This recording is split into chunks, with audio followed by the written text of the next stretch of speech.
versos de 1 a 9. 1 Crônicas 29, de 1 a 9.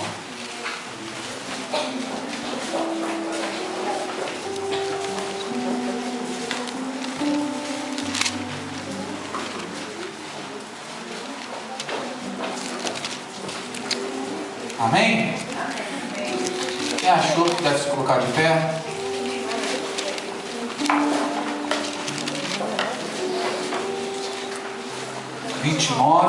Verso 1 a 9.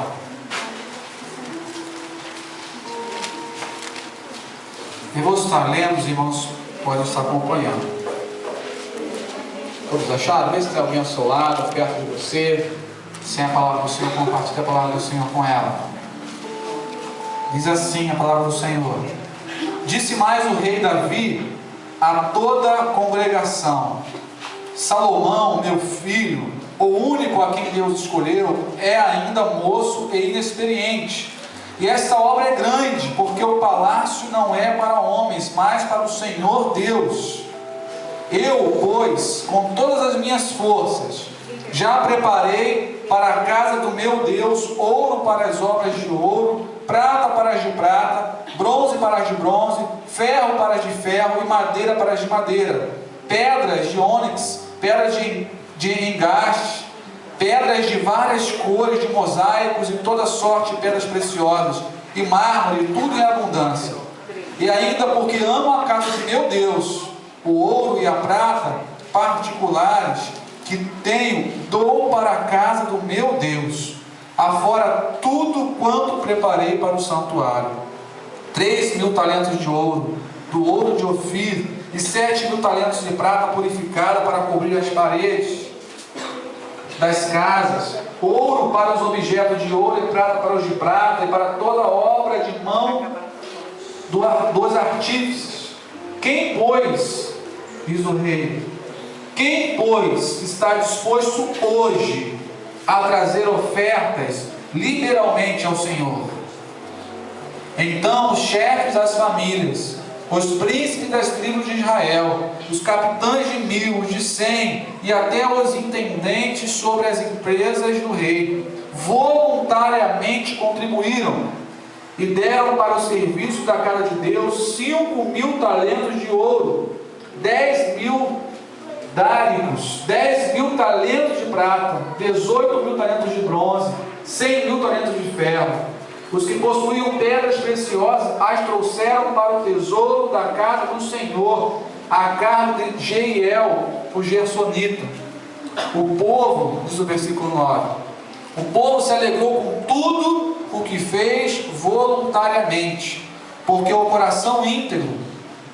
de coração íntegro deram eles liberalmente ao Senhor.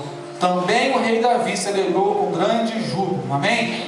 Vamos ler o versículo 9 todos juntos? O povo se alegrou com tudo o que se fez voluntariamente, porque de coração íntegro deram eles liberalmente ao Senhor. Também o rei Davi se alegrou com grande júbilo. Amém, queridos? Pode assentar.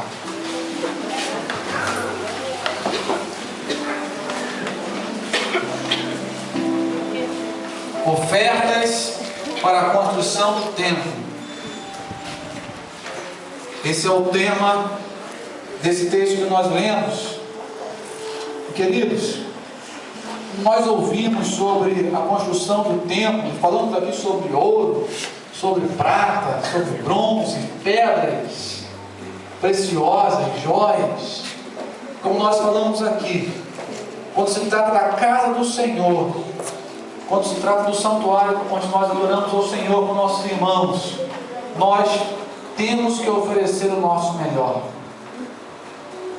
Se o seu melhor é a pedra preciosa, que você ofereça a pedra preciosa. Se o seu melhor é o ouro, que você ofereça o ouro. Se o seu melhor é um pedaço de madeira, ofereça um pedaço de madeira, mas ofereça ao Senhor o seu melhor. Nós precisamos ter essa consciência de sempre oferecer o melhor. Nessa obra que você está vendo aí, nós fizemos isso. procuramos oferecer ao Senhor aquilo que nós podíamos oferecer de melhor, seja nas janelas, seja no ferro. Muitas pessoas olharam, mas que ferro é esse, grosso? Para que tudo isso? Para que botar um piso bonito? Será que vai ter ar-condicionado? Para o Senhor nós podemos oferecer o melhor? Ofereçamos o melhor. E o melhor passa, querido, por cada um de nós.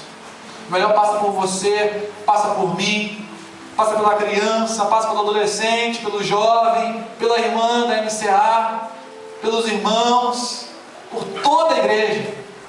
Toda a igreja, porque a casa não é nossa, a casa é de quem? Do Senhor.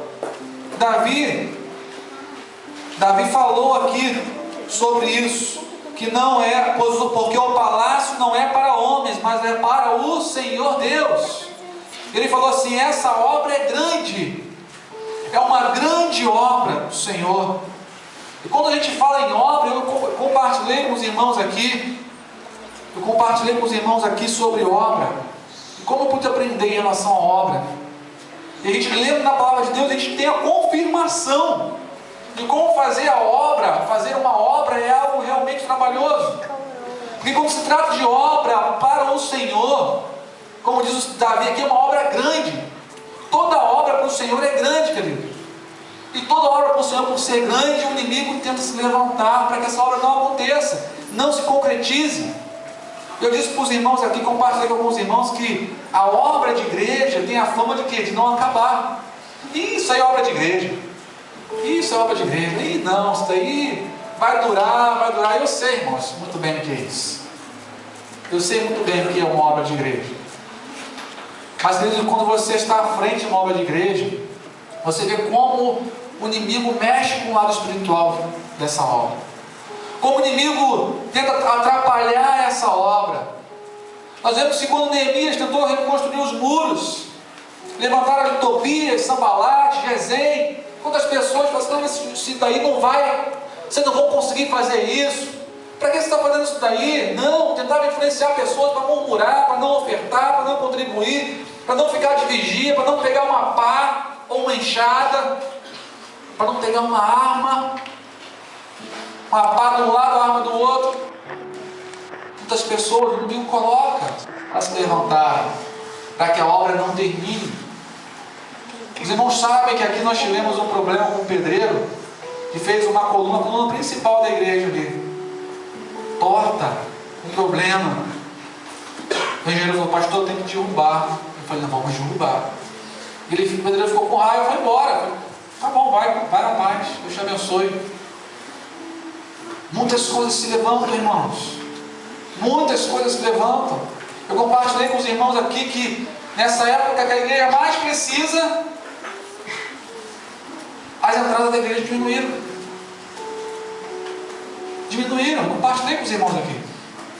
Dízimos, ofertas. Porque o inimigo se levanta e fala assim: não oferta não. Não entrega o dízimo não. Você nem sabe para onde está isso daí. Não sabe, irmão?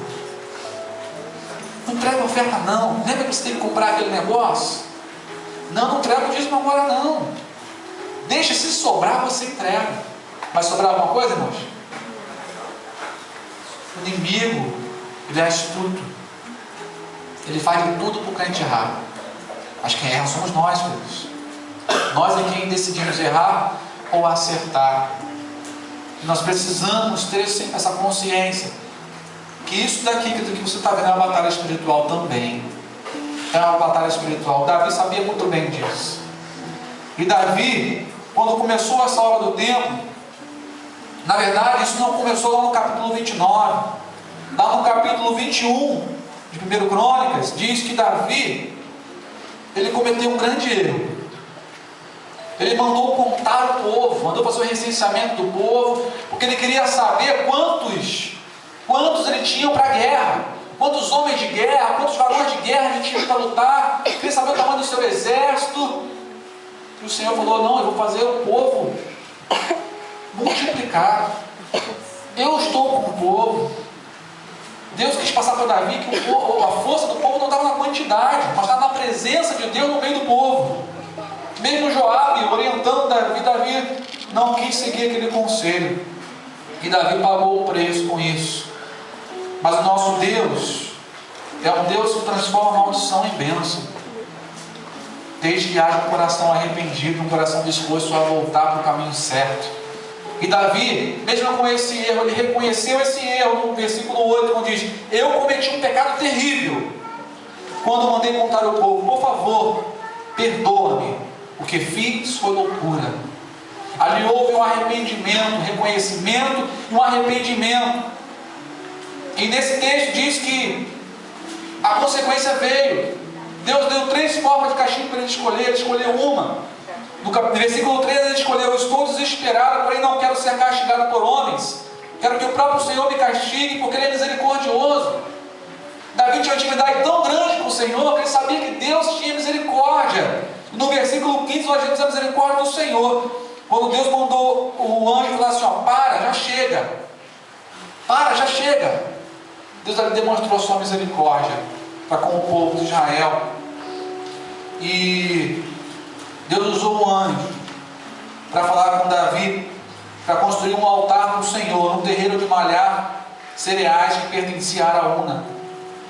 E chegou lá, aquele homem recebeu Davi, viu o rei chegando, falou: não pode vir. Davi falou: não, eu preciso de uma parte da sua terra para construir um altar. Não, pode ficar com tudo. Quis agradar o rei. Davi falou: não é isso. Eu quero pagar um preço justo por esse terreno. Eu quero pagar um preço justo por essa terra. E Davi respondeu: eu pagarei o preço justo. Versículo 24: não vou dar como oferta ao Senhor coisas que são de você, coisas que não me custem nada, coisas que não vão me render um sacrifício ao Senhor. Davi sabia que para ofertar ao Senhor ele deveria sacrificar, e pagou a Araúna 7 quilos de ouro pelo terreiro, por aquele terreno, e ofereceu ao Senhor ali sacrifícios, e orou, e Deus respondeu, mandando fogo do céu para queimar o sacrifício que estava no altar, reconhecendo aquele sacrifício de Davi. E diz no versículo 27, o Senhor mandou que o anjo colocasse a espada na bainha, e cessasse o castigo. E a partir daquele momento, naquele lugar onde Davi reconheceu o seu erro e ofereceu um altar ao Senhor, ofereceu um sacrifício ao Senhor, dali surgiria o templo do Senhor.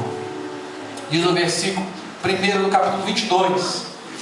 Então Davi disse: neste lugar será construído o templo de Deus, o Senhor. Neste altar o povo de Israel deverá apresentar sacrifícios que serão completamente queimados. E desde já, que comece a construir o templo para que possam colocar nele a arca da aliança do Senhor e outros objetos usados na sua adoração. Mas no versículo 13 diz assim: seja firme e corajoso, não desanime, nem tenha medo. Nem tenha medo. Desde já, Davi sabia que viria uma grande obra pela frente. E essa obra de construir esse templo não caberia a Davi. Caberia a quem? A seu filho Salomão. A seu filho Salomão caberia essa grande obra, essa grande construção desse templo. Diz o versículo 9 do capítulo 28, ou melhor, no versículo 20, diz para Salomão: seja forte e corajoso, mãos à obra, mãos à obra, mãos à obra. Davi, ele não poderia construir aquele templo. No capítulo 22, versículo 7, versículo 8 diz assim: meu filho, Davi disse para Salomão: eu quis construir um templo em honra ao Senhor, meu Deus, mas ele disse que eu havia matado muita gente, feito muitas guerras. Portanto, por causa de todo o derramamento de sangue que eu causei, ele não me deixaria construir um templo para ele. Talvez a gente olhe assim: poxa, mas Davi não era um homem segundo o coração de Deus. Nós vemos a atitude de Davi. Davi não falou assim: você não quer que eu construa? Então se vira, deixa o povo se virar, deixa o povo ralar, deixa o povo juntar riqueza, deixa o povo fazer isso, aquilo, já que sou eu que vou construir mesmo. Mas Davi era um homem segundo o coração de Deus, por isso ele mostrou isso. Ele preparou tudo para que seu filho Salomão pudesse construir o templo. E nesse texto que nós lemos, no capítulo 29, ele diz: não se trata de uma construção de um palácio onde vão morar pessoas, mas de um templo para o Senhor. Ele diz no versículo 2: para construir o templo do meu Deus, preparei com todo o esforço o material necessário. Todo o material ele preparou. Sabe, eu estava lendo sobre as riquezas de Davi. E se você for reparar que a quantidade de ouro, de prata, de bronze que Davi foi colocando para construir o templo do Senhor, Davi veio juntando riquezas, foram 40 anos como rei de Israel, veio acumulando riquezas e ofereceu essas riquezas ao templo. Sabe, eu gosto muito quando o pastor Maurício falou comigo certa vez, falou assim: pastor Jefferson, quando eu posso ajudar, eu ajudo mesmo, eu dou mesmo, não vou levar nada para o céu mesmo. Estou olhando uma pessoa que eu admiro muito, tem um coração assim maravilhoso, tem um coração na obra do Senhor. Eu louvo a Deus pelo nosso pastor. Não vou levar nada para o céu mesmo, vai ficar tudo aí mesmo, eu abençoo quem está aí. Davi também tinha esse coração. Ele falou assim: eu vou preparar tudo de bom e do melhor para o Senhor. Se eu posso colocar um piso bom, eu vou colocar um piso bom. Se eu posso usar uma tinta boa, eu vou usar uma tinta boa. Se eu posso colocar uma porta blindex, eu vou colocar uma porta blindex. Se eu posso colocar uma janela, vou colocar isso. Se eu posso oferecer um som melhor, eu vou oferecer um som melhor para o Senhor. Ele tinha essa consciência, ele tinha esse temor ao Senhor, querido. Ele sabia que do seu Deus, aquele Deus que o ajudou em todas as guerras e o tornou vitorioso, um homem de guerra, merecia o melhor. Será que nós temos oferecido o nosso melhor ao Senhor? Jesus, quando estava lá no templo, aquela viuvinha foi oferecer aquela oferta, aquelas moedinhas. E aqueles homens ficaram olhando, né? Cheio de dinheiro, ficaram olhando. Jesus falou: essa deu mais do que todos. Porque ela fez o quê? Ela sacrificou, querido. Sacrificou, oferecendo ao Senhor o que ela tinha, não o que lhe restava. Muitas vezes nós oferecemos ao Senhor o que está sobrando. O resto para o Senhor. E achamos que estamos dando muito. Tudo do bom e do melhor. Será que o seu Deus merece esse resto? Tem um hino que fala: quantas bênçãos, não é isso? Gotas somente nós temos. Por que a gente só recebe gota, querido? Não recebe chuva de bênçãos? Abra a sua Bíblia lá em Ageu.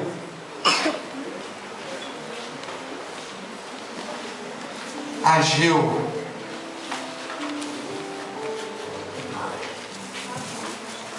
Fica depois de Sofonias, ajudou, irmão?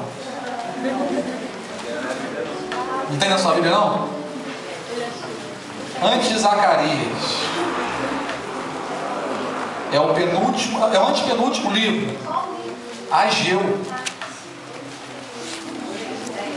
Ageu é o antepenúltimo livro da Bíblia. O último é Malaquias, do Antigo Testamento, melhor dizendo. Malaquias, depois antes de Zacarias e antes de Zacarias Ageu. Nesse texto fala que Deus ordena a reconstrução do templo. Olha só, outra obra, gente, né? Na Bíblia, tá vendo? Como é que a Bíblia tem obra? Ageu, capítulo 1, versículo 4. Deus usou o governador de Judá, chamado Zorobabel. Não coloque esse nome no seu filho, em nome de Jesus. Zorobabel.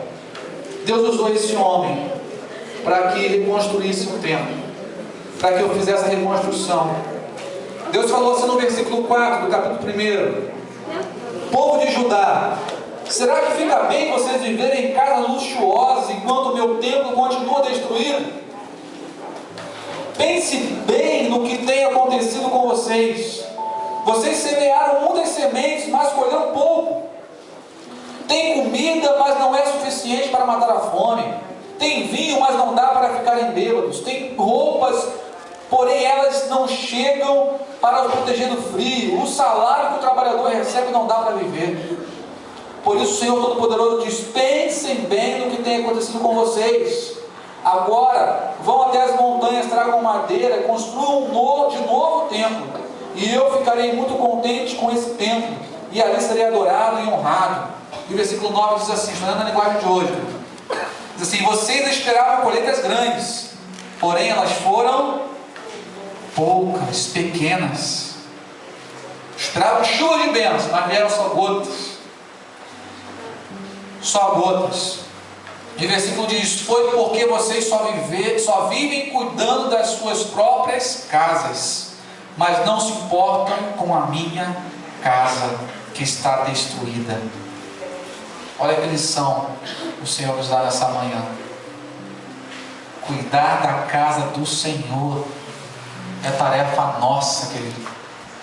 Davi falou: essa obra é grande, essa obra é imensa, porque não é de homens, não é para homens, é para o Senhor. E o versículo 10 diz assim: é por isso que não chove e os campos não produzem colheitas. O Senhor diz para o povo. Versículo 11 diz: eu fiz com que houvesse seca nos campos e nas montanhas, fiz com que a seca atingisse as plantações de cereais e as parreiras, as oliveiras e todas as outras plantações do país. Ela castigou as pessoas, os animais e toda a plantação, porque você ofereceu pouco, o Senhor colheu pouco. É o Senhor quem faz a dosagem, querido. Se você oferece pouco para o Senhor, Ele vai te dar muito? Não, vai te dar pouco. É proporcional. Proporcional. Estamos aprendendo isso. O Senhor falou assim: fui eu que não deixei chover muito no seu terreno. Fui eu que fiz isso. Sabe por quê? Porque você me ofereceu pouco. Você me ofereceu o resto. Você me oferece resto, que é tudo? Diz aqui a palavra do Senhor.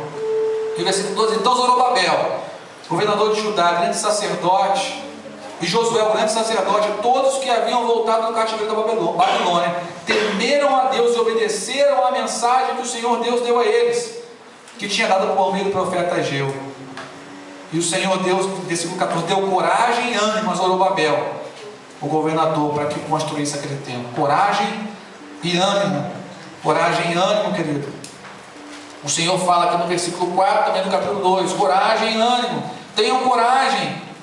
E o Senhor diz assim: trabalhem todos, pois eu, o Senhor Todo-Poderoso, estou com vocês. O Senhor não nos abandona nessa obra, querido, porque a obra é dele.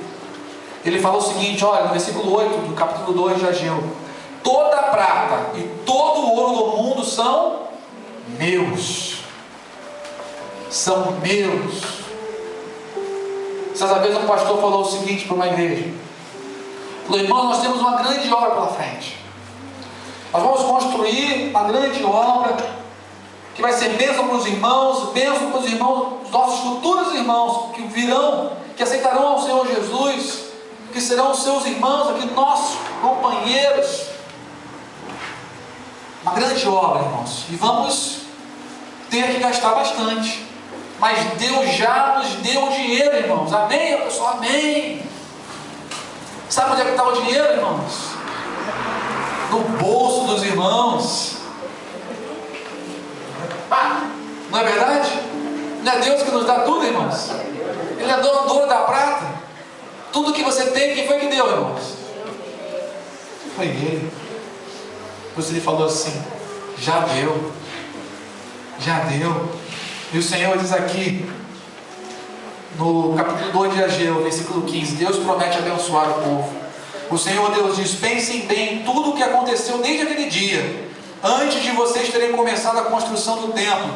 O que é que acontecia? Diz aqui: se alguém ia até um depósito procurando 200 quilos de trigo, encontrava somente 100. Se fosse até o lugar onde faz vinho, querendo 100 litros, encontrava somente 40. Eu os castiguei com ventos muito quentes, com pragas nas plantas, com chuvas de pedra, e assim destruí todas as suas plantações, mas mesmo assim vocês não voltaram para mim. Hoje mesmo, no dia 24 do 9º mês, vocês acabaram de construir o alicerce do templo. E vejam bem o que vai acontecer daqui adiante. Vou repetir: vejam bem o que vai acontecer daqui adiante. Mesmo que, versículo 19, que agora não haja trigo nos depósitos, mesmo que as parreiras, as figueiras, as romãzeiras, as oliveiras não tenham produzido nada, de hoje em diante eu os abençoarei. Amém, queridos? Eu os abençoarei, porque vocês estão oferecendo a partir desse momento o melhor para mim. Eu os abençoarei. É a palavra do Senhor para nós nessa manhã. Nós precisamos oferecer ao Senhor. Não ofereça ao Senhor algo que não lhe custe nada. Como Davi falou para Araúna: eu vou pagar um preço justo, porque o meu Deus merece o melhor. Ele diz aqui, versículo 8 de 1 Crônicas 29: aqueles que tinham pedras preciosas deram essas pedras para o tesouro do templo, que era administrado por Jeiel, do grupo de família de levitas de Gerson. O povo deu de boa vontade ofertas a Deus, o Senhor, e eles ficaram alegres, porque havia sido dado tanto ao Senhor. Eles ficaram alegres, porque deram de boa vontade. A palavra do Senhor diz no Novo Testamento que Deus ama ao que dá com alegria. A alegria volta para você, querido. A alegria volta para nós aqui. E eles ficaram alegres, porque havia sido dado tanto. Diz aqui que o rei Davi também ficou muito feliz. Quando oferecemos o melhor ao Senhor, não tem quem saia infeliz. É impossível você ofertar ao Senhor, você oferecer o que você tem de melhor ao Senhor e sair insatisfeito. Na palavra do Senhor nós vemos também, se você só fosse aprofundar nesses textos, as pessoas que entendiam de obras, elas vinham, trabalhavam na casa do Senhor, elas ofertavam o seu dom, o seu talento ao Senhor, elas ofertavam o seu tempo ao Senhor, porque elas queriam ter prazer em ver a obra do Senhor concluída. Elas queriam ter prazer em usufruir também da obra do Senhor. No próximo sábado, querido, nós vamos ter a emancipação da igreja, a inauguração, a organização oficialmente dessa igreja. Se você for olhar em volta, você vai ver que ainda falta muita coisa. E o Senhor conta conosco. O Senhor conta com você. Conta comigo. O Senhor conta com as suas ofertas. As ofertas com alegria. A palavra de Deus diz que Deus não nos pede aquilo que nós não temos. Se você pode ofertar, porque você tem algo a ofertar. Eu queria que você nesse momento abaixasse a sua cabeça e falasse com o seu Deus. Por acaso é o mesmo do meu. E dissesse ao Senhor: eu quero ofertar ao Senhor o que eu tenho de melhor. Eu quero ofertar ao Senhor algo que me custe algo. Eu não quero ofertar ao Senhor algo que não me custe nada, Senhor. Algo que não vai de repente me fazer falta. Assim como Davi ofertou o que tinha de melhor ao Senhor, eu quero ofertar ao Senhor o que eu tenho de melhor, Senhor. Eu estou vendo que a tua obra precisa ser concluída, Senhor. Eu estou vendo, Senhor, que existe muito trabalho pela frente, Senhor. E eu quero que o Senhor conte comigo. Eu quero que o Senhor possa, Senhor, se orgulhar de mim. Porque assim como o povo ficou alegre ao ver a obra concluída, ao ofertar, eu também quero ter essa alegria, Senhor. Se há algo no meu coração que me impede de ofertar, que me impede de dizimar, que me impede de oferecer o melhor ao Senhor, arranca isso do meu coração, Senhor. Isso não vem de ti, Senhor. Isso não vem do Senhor, Deus. Assim como o Senhor usou o profeta Ageu para falar com o povo que estava tão preocupado em equipar as suas casas, em equipar tantos outros lugares, mas não se preocupavam com a casa do Senhor. Que nesse momento, a partir de hoje, Senhor, eu quero me preocupar com a tua casa, Senhor. Eu quero ofertar a tua casa, Senhor. Eu quero cuidar da tua casa, Senhor. Eu quero deixar a sua casa limpa, Senhor.